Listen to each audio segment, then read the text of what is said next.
Hello everyone and welcome to Artsmark Celebration Week. My name is Yvonne and I'm Artsmark Programme Manager with IVE. And in this week we're going to have a series of recorded conversations with schools and creative practitioners as well that we feel will really support and help your Artsmark journey. So today we are absolutely delighted to be joined by Jo Stockdale from Within Reach. So Jo is going to talk to us about creative ways in which you can meaningfully measure children and young people's well-being. So she's going to talk to us about what kind of tools we can use that are really versatile, that are really simple, but that can really measure children's well-being effectively. And we really think that this session will help you to gather all the different types of evidence that you need to show the impact on your children's well-being, particularly in your Artsmark journey. So before we ask Jo to share all those brilliant tips with us, I thought it would be great, Jo, if you could just introduce yourself to everyone and maybe tell us a little bit about yourself and your organisation, Within Reach. Okay, thank you. I will. Actually, I'm going to put my slides on because I've got a slide to cover. Lovely. So great. Let's just get on to slideshare. So hopefully you should be able to see that. So first of all, that's obviously introducing the session, which we've already done beautifully anyway, Yvonne, but here we go. Creative ways to meaningfully measure young people's well-being. So my website address is on the bottom there, as is my email address. And if you use those social media platforms, LinkedIn, Instagram or Facebook, you can find Within Reach there as well. And so a little bit about Within Reach. I'm not going to go into all of this in detail because it would take up quite a lot of time, but I'm a trainer primarily, so I do lots of work with training CPD, not just with schools, but the whole of the children and young people's sector. I talk a lot about brain development, emotional health and well-being, resilience, self-esteem, and I'm particularly interested in supporting young people who are somehow more vulnerable. So that's one arm of work that I do. Another is around consultancy and particularly around evaluation. So this is kind of where what I'm talking about today fits in, because so many organisations or schools or agencies that I work with know that well-being is it's at the heart of what they need to do. But it doesn't get done. It ends up getting pushed to the end of a week, the last 30 minutes of a Friday afternoon, for example, simply because it can't be measured in the same way as literacy and numeracy can be.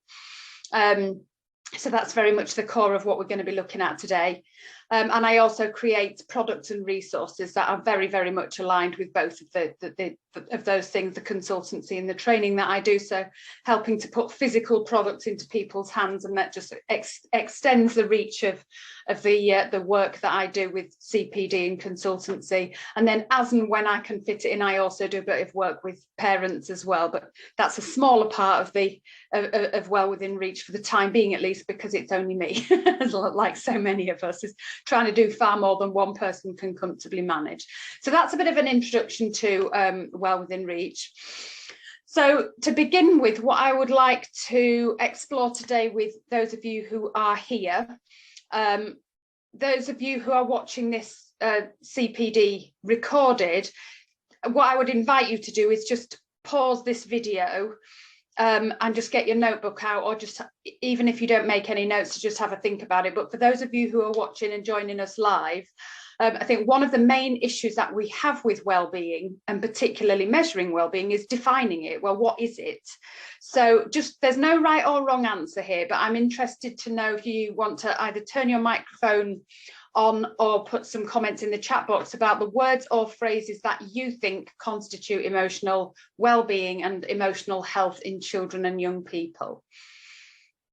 Just so we can start digging under the surface and thinking about, well, what is well-being? What are we actually talking about? What are the characteristics and attributes of well-being? Are you okay to, Yvonne, to monitor the chat box and just read any kind of comments that come through? Brilliant. Yeah, so we've got feeling safe. Okay. Having needs met. We've got feeling happy, children feeling comfortable within themselves and with themselves. We've got health in there as well. I think that's it for now, Jo. Already, just in those few seconds, we've captured feeling safe, having your needs met. And my kind of question, but well, what are those needs? Because all of those needs are going to be different for every child. Every child's got their own needs. Physical health kind of playing a part in there, feeling comfortable within yourself. So that's kind of a self-esteem aspect as well. So I think just in those few short seconds, we've really highlighted one of the main problems with wellbeing is, well, what are we actually measuring? You can't measure wellbeing, not effectively, if you don't kind of have an articulated theory or definition of what the characteristics are, what the component parts are. We've also got, Jo, just a new comment, relaxed, children feeling relaxed. Okay. Yeah, which is, again, it's that's quite a big, potentially a big component as well, about feeling relaxed, and very closely related to feeling safe, I suppose. So the problem with well-being is there is no universally agreed definition. So it means different things to different people. It's also very dynamic, whether we're child or adult. What well-being means to us and what it means to feel emotionally well changes all the time. It changes from day to day, it changes from person to person, and it can be influenced by external factors. So for example, some people might find the weather or how much daylight they get or things like that is a big influencing factor, and then internal factors as well. So for example, our hormones and brain biochemistry and all of that kind of thing can influence our well-being as well. So in terms of the context of this session, what I'm going to be talking about is understanding it as a range of competencies, and that's what makes it easier to measure, is actually defining some characteristics. So that, like I said, there is no universally agreed definition. So I'm not going to present it and say, this is the definition of well-being. I'm going to use an example so you can see what I mean. But what I would invite you to do before you move into trying to measure well-being is nail that down. It doesn't need to be anything more than a couple of sentences or a couple of paragraphs, but what is your definition and theory of well-being? Have you articulated it in its component parts? And then most importantly, when it comes to measuring, what are your indicators? What changes in behaviours or characteristics are you looking for that is going to indicate progression? And whatever you're measuring, we have to know, and this is why literacy and numeracy, we know exactly what we're looking for, but until we've got the definition, the component parts and the indicators nailed, we're always going to struggle with measuring well-being. So this is a model, an example, just a model that I use. I don't only use this because there are 6 component parts. But this is very much thinking about a child-centered approach, hence the language is very much I. So I am, sense of self is a component part. I choose, having a sense of agency and a sense of personal power. I wonder, which is around having that sense of inquisitiveness, of curiosity, of creativity. I feel, which is around having basic emotional literacy skills, understanding and being able to name the feelings that you have and therefore communicate those more effectively. I can, which is around having a resilient mindset and self-belief. And then last of all, I belong. So that feeling of safety, the very first thing that popped up there in the chat box was feeling safe. That's very much around a sense of belonging.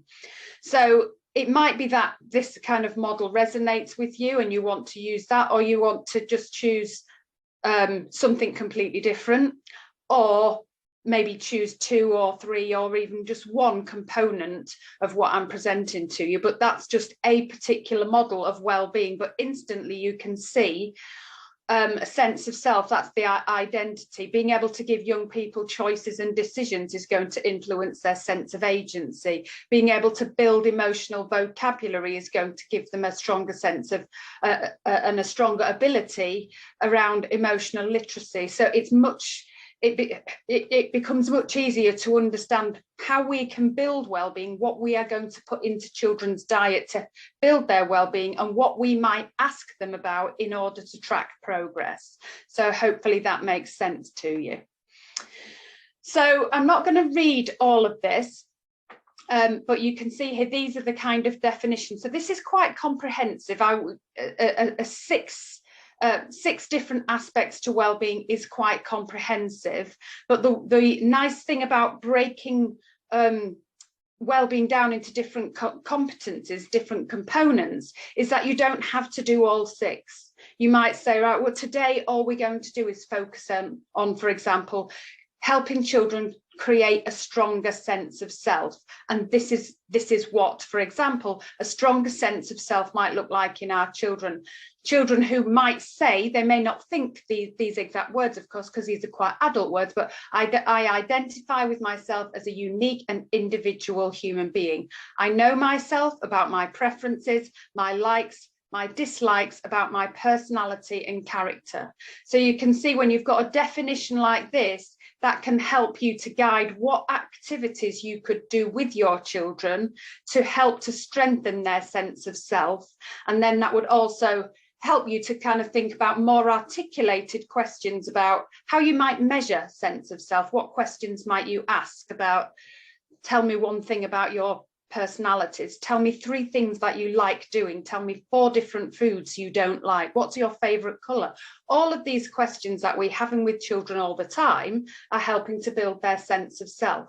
But if we don't see where those questions fit into well-being and our framework of well-being, then the quality of those things risk not ever getting measured, not ever getting valued.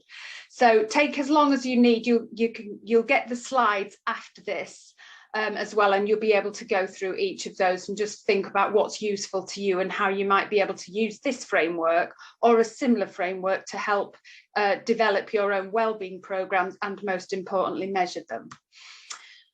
So there's a few readily available tools that I'm going to talk you through in this session. So there's feelings wheels, sometimes they're called emotions wheels, and you can just Google these. There's lots of different versions that you can use for free. The blob tree, which is a licensable product. There's actually a whole range of tools within the blob tree, some which are payable and some which are free. The comfort challenge zone. And I'm also going to give you a quick introduction to the Warwick Edinburgh scale of mental well-being. There's a shortened version for children. So first of all, this is the blob tree that I'm showing you. It's by Pip Wilson and Ian Long. And like I said, it's a collection of free and licensed tools, and they can be used really, really flexibly by children of all ages and all different abilities. But one thing that I really like about this tool is that it helps children to engage non-verbally. So if you've got children who are either non-verbal or don't yet have the emotional vocabulary or do not feel like talking, or who are even perhaps selectively mute, then it can engage them in identifying who do you feel like today, for example. Or how do you feel at the end of this session? So if you're doing a program of work, you can maybe ask, you can use this tool to baseline. So where's your starting point? How are you feeling? So a child might be feeling like that little character hanging off the tree at the bottom there, number 1, who's looking a bit apprehensive and afraid of falling. And at the end of the session, they may be 15 or 20, those characters at the top looking very happy and very brave. So just in that very simple tool, you've got a baseline where children start from and where they end up. So that's how you can use that tool at a very basic level, but you can also develop how you use it in a more sophisticated way. So, for example, you can help children to understand the cause and effect nature of emotions. So, for example, just thinking about 6 and 7, which are those kind of 2 characters halfway up the tree. 6 is reaching out to 7. So you can start thinking about, well, how come 7 is has got up the tree and is feeling so afraid. It's 6. What are they feeling? I mean, I would say empathy. They're feeling empathy for that other character for 7. So that's kind of what they're helping out with. So there's all kinds of ways that you can use this as a baselining and tracking tool, but also to expand a whole lot of emotional awareness and emotional management skills and discussions about where emotions come from and how you handle them and how you recognize them in other people as well. Okay, so this is a feelings wheel, or sometimes, like I said, it's referred to as an emotions wheel. And there's, if you just Google search that, there's various versions of these online. And again, it can help children to engage non-verbally.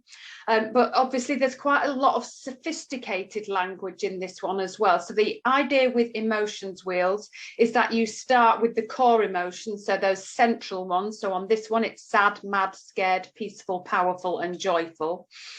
And as children demonstrate an understanding of those core emotions, then you move outwards and start exploring the kind of next level of emotions out. So again, you can use it to just indicate, for a child to indicate where they're feeling at the beginning of a session or a program. So they may say, I'm feeling scared or confused or helpless. It depends where they are. And then you can again track and see how that changes over time, what emotions that they identify with over time, and what the relationship is between those emotions and the different experiences that you're giving them. So it might be, for example, that if you are helping to build children's sense of resilience and sense of self-belief, you can see that children are moving from scared, from that kind of orange section of emotions, more towards the green section, which are powerful. So it's kind of a healthier experience of emotions. So again, all kinds of different ways that you can adapt those kind of tools and use them as you see fit. But one thing that I really like about this is it helps children to develop emotional vocabulary.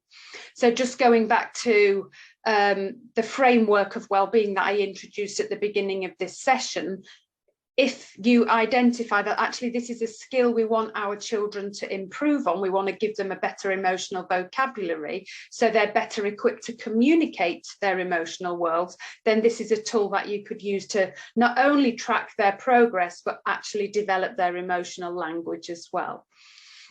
And of course, there's colour involved in here, and that brings an added component that you can use creatively, as well as thinking about feelings in colour. Even possibly creating your own kind of version of something like this that doesn't have any colour on, and asking children to add colour and maybe even shapes and patterns and the size of the letters and words and things like that in there as well. So lots and lots of diverse ways you can use that tool. And then the comfort challenge zone, again, there's lots of different ones. This is one that I just created myself, but they work on the same premise, that children identify a set of competencies that they feel comfortable in, so where their comfort zone is, technically speaking, a set of kind of competencies or skills they want to develop, things they're not quite comfortable doing or learning that fall into their challenge zone. So what do they want to get better at, for example? And then beyond that, you've kind of got the fear zone. Sometimes it's referred to as the panic zone. And the important thing about using a tool like this is that whatever is in the panic zone, your children are not going to be asked to do. So you can use this framework to really help children feel safe, that they're not going to be made too afraid. And within that kind of context, what do they want to do? What do they want to learn to get better at? If they're afraid of speaking up, for example, speaking out loud, putting their hand up in class, then they would put that in the challenge zone. And then over time, for example, the child would track, actually, how does it feel? How does those things that are in the challenge zone, are they getting closer to the comfort zone? So lots and lots of different ways that you can use this. One way I've used this quite successfully is to kind of carve it up like a pizza or a pie or something, and have each section allocated to a week or something like that, so you can track progress over time. And because it's visual, children can track their own progress, and so it's kind of an upward spiral because they can visually see the changes themselves that are starting to occur. So it helps to build their sense of self-awareness. So again, you can use this for baselining. Where is the child starting from?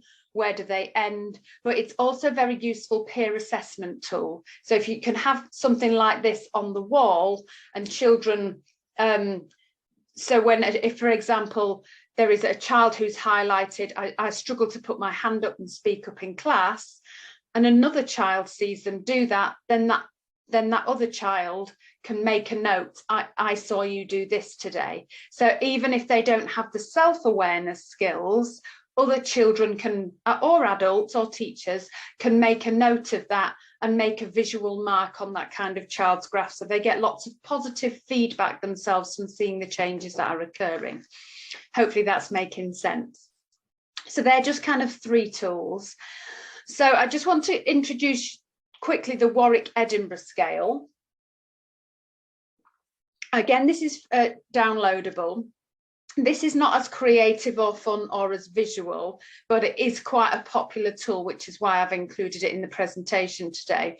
So what it constitutes is a series of strengths-based questions. And that's what I really like about this as a questionnaire compared to a lot of other questionnaires, is that it's the statements are things like, I've been feeling relaxed, I've been feeling useful, I've had energy to spare, I've been thinking clearly. And a lot of these kind of tools are things like, I've been feeling stressed, I've been feeling lethargic, which aren't particularly helpful questions to be asked, regardless of what the answer is. So there are 14 statements in the full scale, and these are reduced to 7 for the children's kind of tool. But what I would say is that if you do decide to use this, assess the suitability of the questions, because even those 7, not all of them are suitable for children of all ages, but you can adapt the kind of premise of these kind of strengths-based questions and create your own kind of creative activity around it. What I would also say, and I would say this about any kind of questionnaire-based evaluation tool, is that they can't really be relied upon to give very reliable data unless you are collecting contextual data around that. There can be all sorts that may be going on in a child's life that might impact the answers, not just the quality of the programme that you're delivering. So for example, let me just find one of the questions in here. So I've been feeling cheerful, for example, that one at the end. Now, this is quite an extreme example, but it's certainly one that I've come across numerous times, is a child may engage in your programme and you may not see any progress against them feeling cheerful, for example. However, if you happen to find out that that child is dealing, for example, with a bereavement, with a parental separation, then that would give you very good reason why that child maybe wasn't feeling any more cheerful in ways that didn't reflect on the quality of the programme. So what I would, like I said, what I'd suggest is that these kind of tools and your own adaptations of them can be very, very useful, but with questionnaire-based survey kind of answers, it's always useful to find out what other things that might be going on in the child's life that might affect the result that you get. Okay, so just coming on to ways that you can create your own tools. Now, these are tools that I've created myself. And as long as you credit these, you're welcome to use these yourself. But equally, there are lots of simple ways that you can use and create your own tools. So again, just going back to this framework of 6 wellbeing competencies. This is a really simple framework of how full is your cup, if you like. So again, you can baseline these. You can use, you can ask children to just draw or colour or put any kind of creation into each of these receptacles and say, how full do you feel in terms of knowing yourself and feeling good in yourself, for example, understanding your own personality at the beginning of a program, and then at the end of a program, then how much do you know yourself now? Fill it up. So you kind of get a before and after measure.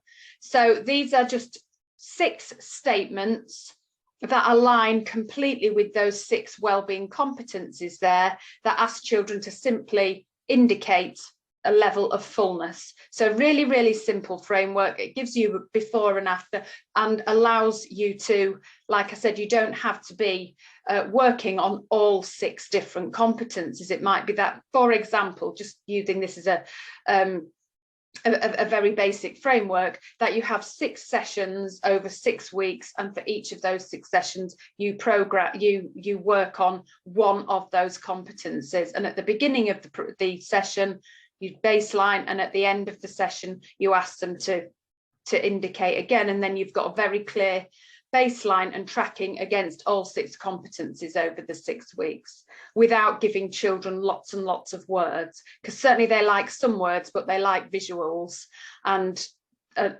tools, and to be able to do engage in these kind of activities in a way that feels creative and playful, and when, you know, just things like using their own colours, or, you know, if I was administering this kind of framework myself with a group of children, I'd say, you know, maybe put a flower in, turn the test tube into some kind of science experiment, the little I choose icon that's kind of got the roadsides on. I'd say, well, write something in there if you want to, you know, so there's somewhere to go, there's somewhere to be individual and creative and imaginative, while still getting a very straight, easy to understand and fairly reliable response at the same time.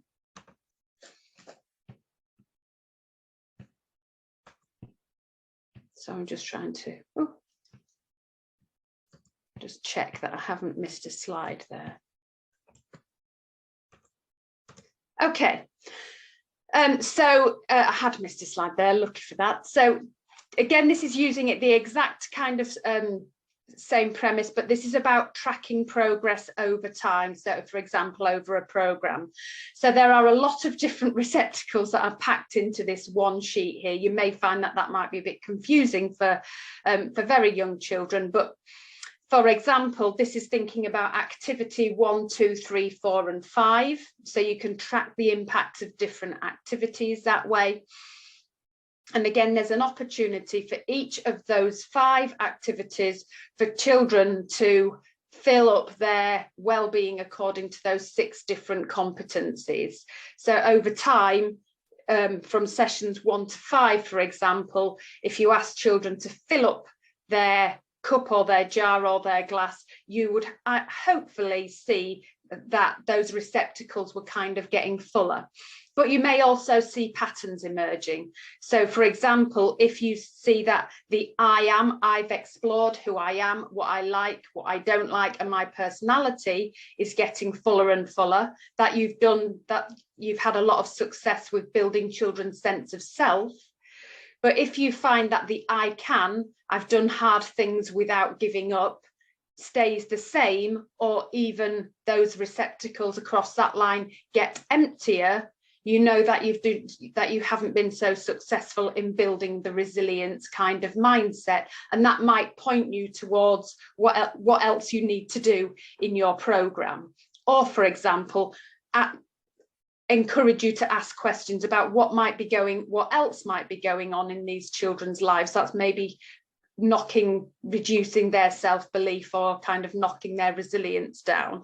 So it can give you a pointer of children's strengths and their kind of deficits where they're struggling. So that can kind of give you an indication about where you might want to go next. So hopefully that makes sense to you. So like I said, that's just a framework. I'm not saying use this. It's just really about showing how very simple concepts like filling up a cup or a jar can be easily explained to children, and you can extrapolate some really interesting information over a reasonably short space of time there as well, while giving children the opportunity to be playful and creative and imaginative while they're doing it. Okay, I've raced through this session. I've actually gone a little bit quicker than I thought I would be, but that's not to worry. So I'm just going to summarize now. This is really just to kind of, because I'm aware I've packed in quite a lot into a pretty short session there. So this is about almost going back to the beginning, having seen that, spoken and given some examples of what some very readily available simple tools are that you can just Google and download, or whether you want to kind of go on a more tailored route and create your own tools. Both work, but always come back to these kind of questions. So what is your definition of well-being? What are the specific competencies and characteristics? And that does not have to be complicated. Sense of self is always a fairly basic one. Skills like behavioural management, impulse control, etc., tend to be a more sophisticated skill set, but it really depends on the existing skills of your children, perhaps their ages, what's realistic, where they are developmentally. And it might be that you just say, actually, we're just going to choose one core competency of well-being rather than try to address the entirety of well-being itself. And we're just going to go really deeply into that one thing, but know what that one thing is and know what your definition is. And most importantly, when you're measuring, know what the indicators for change are. What behaviours and characteristics are you looking at changing that will tell you you have been successful or that those children have made progress? You can't evaluate meaningfully without a baseline. That's not to say that before you engage children in work, you've got to send them all through a kind of a baseline activity, but ultimately the value of evaluation is the distance travelled. You know, there's no point saying that this child ended up at Z if you don't know where, you know, they may have already been at Z or they may have been at A, you know, so it's the distance travelled. And likewise, some children might look like, well, the rest of this class is steaming ahead and this child is still stuck, they haven't made any progress, but it might be that those children started off way ahead, and for that child in particular who hasn't made any progress for 2 years or something like that, has actually made noticeable progress. So always know where your children are starting from, because otherwise where they end up won't give you kind of an accurate picture of the journey that they've made. Also, questions to ask yourself: who's going to evaluate? There may just be one evaluator, and that might be somebody who's observing, or there may be a collection of evaluators. So it might be that there is a combination of observer evaluation, i.e. you as a teacher, or you're asking children to do self-assessment, i.e. how full is this cup? Or it might be that you're asking children to do peer assessment. So, for example, the comfort challenge fear zone, that makes a good peer assessment tool. So these are things to be thinking about before you start a program. So often what I see is fantastic programs happening, but the evaluation is like, right, well, it ends next week, we better evaluate it. You know, you can't evaluate it because you haven't baselined. And we're asking questions about how we're going to evaluate and what we're going to evaluate a program that finishes next week. So there'll always be, you know, these hiccups that happen along the way, but the more work that you can get, the more decisions that you can make about what you're measuring, what your indicators are, how you're going to measure it, and who's going to measure it before you start any work, the more accurate and more meaningful your evaluation process is going to be. These, by the way, for example, these are different. Again, these are just graphics that I've pulled from a site that I use to create most of my tools called Canva. And these are just different graphics that you can use to create your own baseline tools. And again, the more visual and metaphorical they can be, the more engaging they are for children. So just continuing, this is the last slide before I ask any questions that you might have. So just to finalise that summary then, do you need to gather any contextual data to make it more reliable? So what else might be going on for these children? So especially if there are vulnerabilities at home, for example, you might want to find out what's going on that helps to give you a more complete picture about what your data might be telling you. And then the last questions, of course, is who is this data for? Who are you trying to find this information out? It might be that you have to report to funders or stakeholders. It might be that you are doing the evaluation purely for your own inquiry. So what do you want to learn about your own practice and where it is that your practice is most impactful? It might be that you are trying to learn about your children. There is a genuine question about what's going on for these children and how do they respond best. And it might be the big picture, the more strategic thing is we're trying to inform our policy. We're trying to use how our children respond to our work because we want to actually shape what our well-being or our behaviour policy, for example, looks like because of that. So the kind of why has to be one of those initial questions as well. Okay, so that's everything from me. We've done it in about 40 minutes, so that's not too bad. So I'm going to stop talking and we'll see if there's any questions that anybody wants to ask or reflections or anything that anyone's got to say. Thank you so much, Jo. There's a lot of such helpful information in there. Thank you.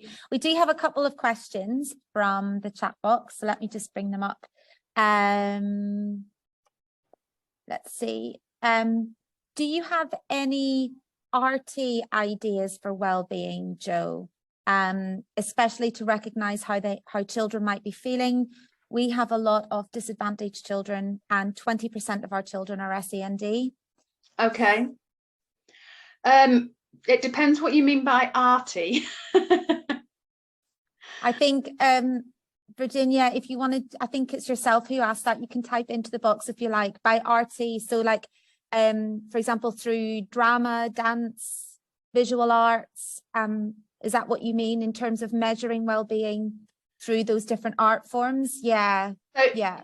Is it that kind of taking those, because I appreciate obviously what I've shown you today, it has to be kind of visual for me to transpose it, I suppose, through a PowerPoint. But what I would suggest, for example, if children didn't want to work on paper-based activities or they did better with movement, for example, those jar ideas, for example, so filling up the jars, you might say, okay, so to the left of the room the jar is empty and to the right of the room the jar is full. Position yourself across that line, so physically move around the space and show us how you're feeling now on a scale of 1 to 10, for example, but actually do it physically.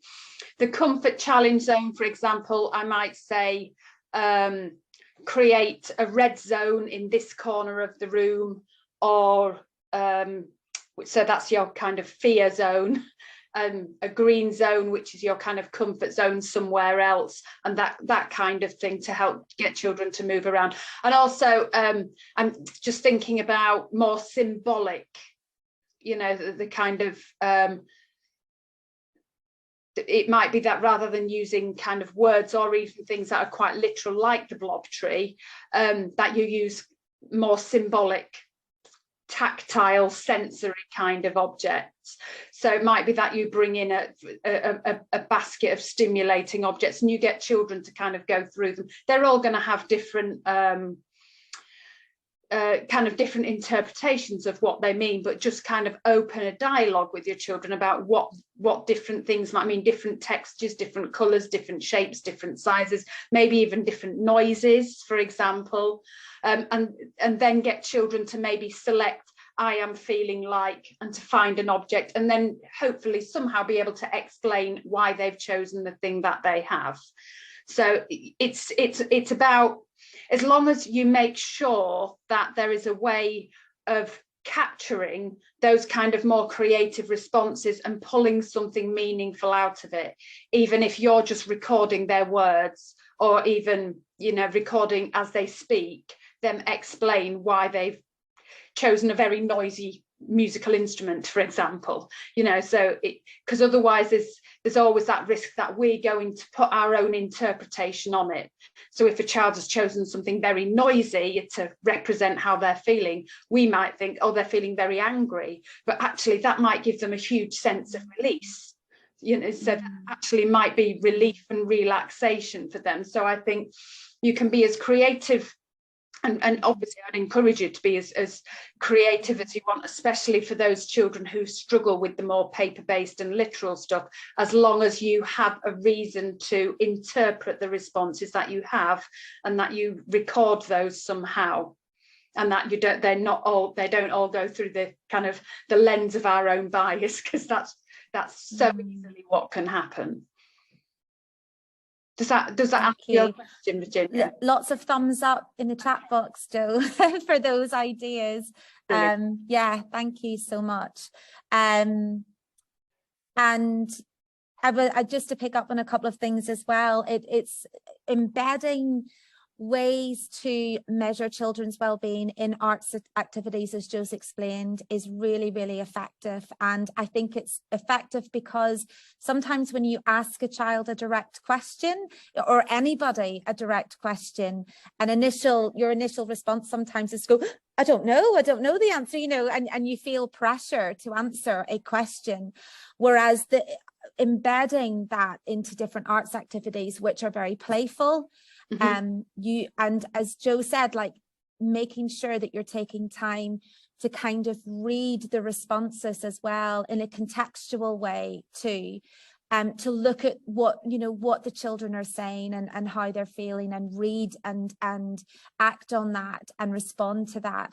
And sometimes there's a danger, I think, as well with arts activities, that sometimes you evaluate at the end of the art activity, and what you've said is, make sure the baseline evaluation is so important, and then measuring well-being throughout regularly arts activities, so you can see progress and growth, and areas that children might need more support with is so fundamental. Sometimes when we measure things, we do it at the end, but actually, so lots of amazing, brilliant advice there. Thank you, Jo. That's great. I'm just checking to see just before, I think we need to finish in a second, but let me see if we've got any more questions here. I think we've just got one more question here, and it's do you have any ideas for anti-bullying week? I guess all those tools that you've explored, Jo, teachers could look at those and embed them into activities they've got planned for anti-bullying week, and look at, are there any other advice you have for anti-bullying week specifically? I'm sure I could if I gave it some time. I think just from the top of my head, in terms of reflecting on what I've spoken about today, I would start with going to the blob tree, because there are a few different potential scenarios on the blob tree of potentially that you could interpret as bullying or being excluded. And you could open up an entire dialogue about what might have happened, what might have been said, how does that person feel, how does it feel, how might the person who has bullied feel, what do they need, why do they need it? There's all kinds. And then I guess just without giving it any thought, I would any more thought, obviously, because I've just had the question. I'm sure I'll get off this call and think of loads of things. I'd maybe potentially ask children to do something similar, to maybe create their own version of a blob character, or animals, or even just exploring colours or shapes and things like that. But because I think the thing that gets missed a lot with anti-bullying week and things like that, we absolutely need anti-bullying practice, but it's about the embedding of the empathy and understanding actually what is it that this person feels like, not just the person who is being bullied, but the person who bullies, and where is the insecurity. I'm not saying it's ever right to bully, it isn't, but there is an unmet need in bullying. If a child needs to bully another child, whether they are aware And again, I think there's a lot of assumptions that children are aware that their behaviour is bullying, and they very often do not have those self-awareness skills, and they certainly don't necessarily have the empathy and the other awareness, the relationship awareness skills to understand. Bullying is very often what I refer to as an unmet power need. So if a child has got unmet power need, then a way to feel more powerful is to exert power over somebody else. And unfortunately, the quick win, and I say the win obviously very much in inverted commas, is to exert power over somebody who is theoretically for them weaker than themselves, because that makes power more easy to exert. So I think there's a huge amount of exploration done in there. There's also a really useful tool called the anger iceberg, and again, if you Google the anger iceberg, you can get lots of different versions of this. And I'm just thinking about the idea of the anger iceberg being is that anger is what we see on the top, but actually there are a huge amount of driving emotions in the part of the iceberg that we see under the surface. And I'm just thinking for an anti-bullying program, whether you can use that framework of these are not thinking necessarily just about anger, but these are the behaviors that we see on the outside, what's driving those behaviors that we can't see, and helping children to explore that. They're the kind of the thoughts that comes to me straight off the top of my head. But that's so helpful, Jo. Yeah, big thank you from everybody. That's really helpful advice. Thank you so much.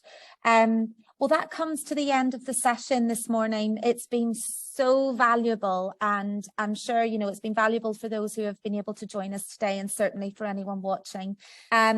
Jo's contact details for Well Within Reach are also, she shared them at the beginning. If anyone's watching this and didn't quite catch those details and they'd like them, just contact me and I'll make sure I can put you in touch with Jo. And if there's any resources or slides from this presentation as well, Jo, are you happy for me to share anything that people might need? Because those particularly, you know, some of those tools were so helpful, and I'm sure people would like to reflect on those and put them into practice. The last thing I would say, sorry, I know we've got to end. Yes, please do. The magic of using creativity is that it is such a unique experience. And just something that you said a few moments ago, Ivan, is about children not knowing what to say. And because school is very much about these are the right answers, very often children give us the answers that they think we want, rather than even taking the time to think, actually, is this the right answer? And the magic of creative approaches is that it's unique. There's no right or wrong. It's about them as an individual. So the more you can build your evaluation into the creative process itself, so it's not about squaring themselves up and comparing themselves, it's about them and what's theirs, the more interesting and useful you can make the whole process for them in terms of building their emotional awareness, as well as getting more authentic, meaningful answers that actually support you to support them. Absolutely. Absolutely. Thank you so much, Jo. That was absolutely brilliant. Thank you. So that comes to the end of this session with Jo. Thank you to those who have joined us. Thank you to you who are watching. We're going to have some more videos as well this week. So do make sure you check those out, where we're going to be interviewing different schools about their Artsmark journeys and what they're focusing on. And we're going to hope that this week is all about you sharing and developing your knowledge and skills and understanding as well. So thank you. And any questions about Artsmark, or if you need any support for your Artsmark journey specifically, do get in touch with me. We're here to help. And if you'd like to make contact with Jo, let me know as well, and I can certainly put you in touch.